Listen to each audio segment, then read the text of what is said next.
People ask me when I knew that I wanted to be a doctor, and I tell them that I'm Indian. I knew when my parents told me. I completed my training in orthopedic surgery.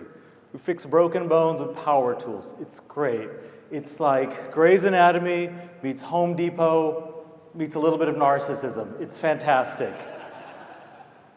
Before that, I was a pediatrician, but I quit. I decided to leave pediatrics when I realized that I actually hate children. I'm joking, I don't hate kids, but the job wasn't for me.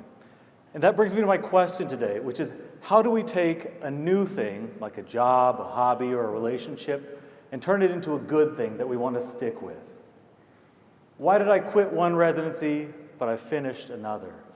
And there's a lot of reasons why, but one factor that can sway things in our favor is called focused praise. On my first call shift as a pediatrics intern, we were admitting patients all night. And I gotta be honest, I didn't realize there was gonna be that much diarrhea. The patients, not me. So, maybe me. We worked all night, we didn't sleep, and then we showed up for rounds in the morning. And the senior resident said, "You did this wrong, you did this wrong, you did this wrong, and you did this wrong. But good job." And it rang empty. On my first call shift as an orthopedics resident, there was a patient whose hip had popped out, and we needed to put it back in place. I didn't know how to do this, so I went to talk to my boss in the operating room, the attending surgeon.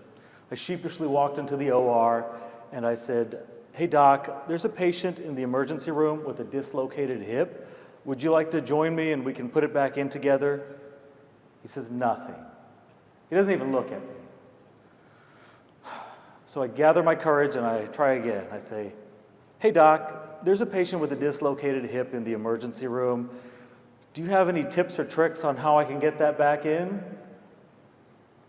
Silence. He keeps operating. And then I said, "I'm going to put this hip in. I'll let you know how it goes." And he turns around and he looks at me and he says, "Make daddy proud." So I go down to the emergency room and I wrestle with this hip, and it takes me a while, but finally I get it to pop in. We see patients the rest of the night, and in the morning we go to rounds. When we go to rounds, the attending surgeon says, "Hey, good job with that hip last night. That was a tough one, but you didn't give up. Nice work." And then the senior resident says, "Also, you did this wrong, you did this wrong, you did this wrong, and you did this wrong." Some things never change. Praise is saying, "You did a good job." Focused praise is saying, "You did a good job at this." It recognizes a skill or trait that is undeniably yours. I used to do stand-up comedy. My parents hated this. My mom would say, "Why you are doing this, beta? It is paining me. Why you are paining me?" I hope she doesn't watch this. I told her I was going to meet with a friend of mine named Ted. And what I learned in the world of comedy is that laughter is one of the most honest forms of focused praise. A laugh says, "This works, and this doesn't." Comedians yearn for laughter. So when they come in front of large audiences of hundreds or thousands of people, they use their best jokes, the old ones that they know work really well. But when they need to try out something new, a new joke, a new word, a new inflection, they go to a smaller venue, like an open mic night, where the stakes are low.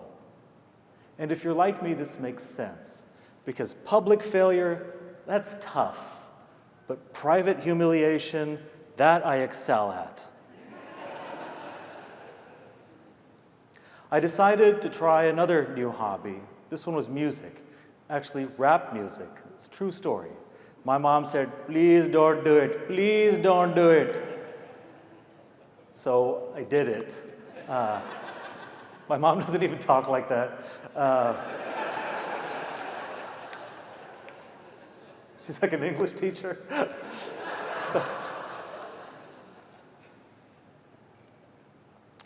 I called the hip hop studio and I said, hey, I'm a doctor, I want to make raps. And the guy says, great, we've got the guy for you. His name is Jeff. I was so disappointed because what kind of a rapping name is Jeff? You know, I thought his name was gonna be Lil Kiki or Big Tay Tay, but it's like Jeff. How can I respect you when your name is Jeff? So I go to the studio and I meet Jeff.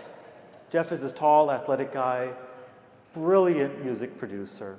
He's very nice, but he's reserved. So we start recording and I say, how does that sound? And he says, yeah, it's fine. And then we record a little bit more, and I said, how does that sound? He said, yeah, it's fine.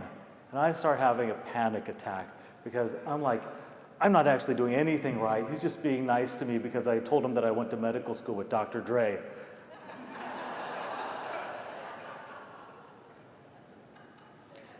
And then we're recording. I said, stop. I said, can you take that note and move it back just a little bit? So he stops and he nudges the note back a fraction of a second. And Jeff listens to it again. And he says, you know what? That sounds better. You have a good ear. And I said, thank you. But in my head, what I thought was, yes! I have a good ear, Jeff. Jeff and I have become great friends. We've made a lot of music together. And this is the power of focused praise. It's saying that this isn't luck, this isn't fate, but this is you that made this happen. So the next time you think about trying something new, think about how you can position yourself to get focused praise. Try to do things in a low-stakes area.